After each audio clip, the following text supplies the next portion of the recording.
What's going on, guys? Welcome back to another video. So today we are going over a new-ish interview with Jobey Harold, who is the writer for Obi-Wan Kenobi. Now, this is probably not one you've seen already because, to be fair, Jobey Harold has been doing a ton of interviews since the show started airing on Disney+. Before we jump in, remember to subscribe, leave a like, it's massively appreciated, really helps the channel out.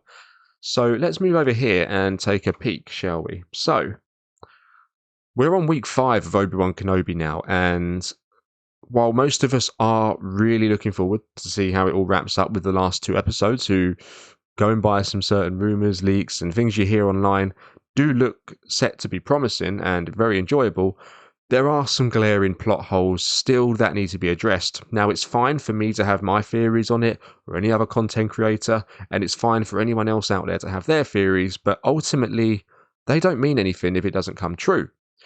So we do have some things that do need to be discussed and addressed in the last 2 episodes. And hopefully, Jobey Harold, the writer for the show, will help us all sleep a little bit better at night. We shall see. Obi-Wan Kenobi writer promises the Star Wars plot holes will make sense soon.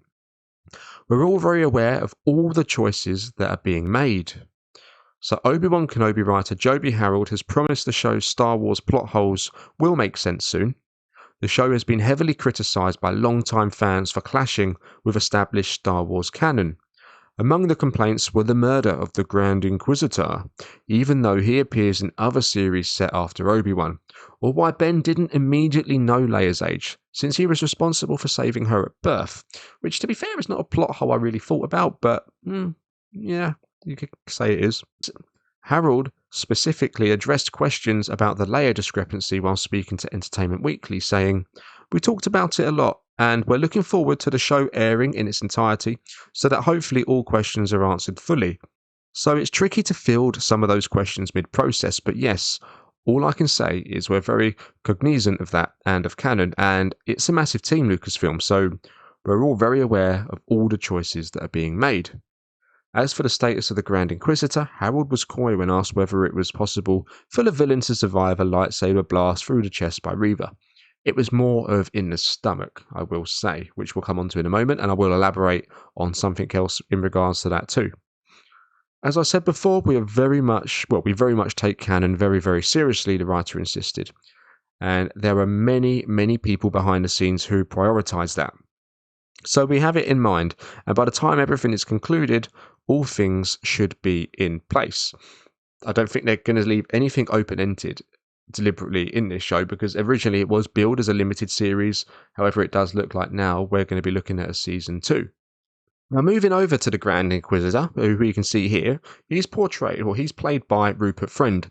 And Rupert Friend had an interview recently where he was asked the question, could your character survive being stabbed in the gut with a lightsaber? And he responded, basically, in other words, referring to the fact that that species has 2 stomachs. One of them's got empowered by a lightsaber, but he's still got another one. Now, that is something that has been pointed out already online, but this just confirms that this actor already knows about it, and it's probably been in mind when the series was created, obviously. I think the fact that the Grand Inquisitor is in Rebels is too much of a plot hole for them to ignore. You know, I mean, they'll be well aware of that. And if no one at Lucasfilm knew that when they created the show, then they should be out of the job 100%. But I'm pretty positive they know. So I'm not worried about that at all. In regards to the Leia plot holes, there are a few of them that do crop up with the character of Obi-Wan and Leia. And there are some theories around there that do kind of explain it. However, our explanations for it aren't canon, so that does need to be addressed as well. It'll be interesting to see what happens on this one. I do think it will all be okay, because you've got people that specialise in Lucasfilm just in canon, and that is literally their job to make sure it stays canon. Let me know what you guys think in the comments. Does Jobey Harold's interview here ease your thoughts on the Kenobi show a little bit?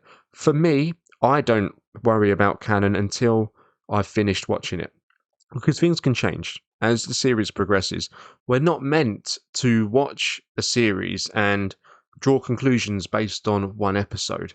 We're meant to watch a series in its entirety and then draw conclusions on it, because every episode is part of a story. One episode isn't a story. We need to get the full story before we can make our mind up. So things progress, and I won't make a judgment on Canon until I've watched the show.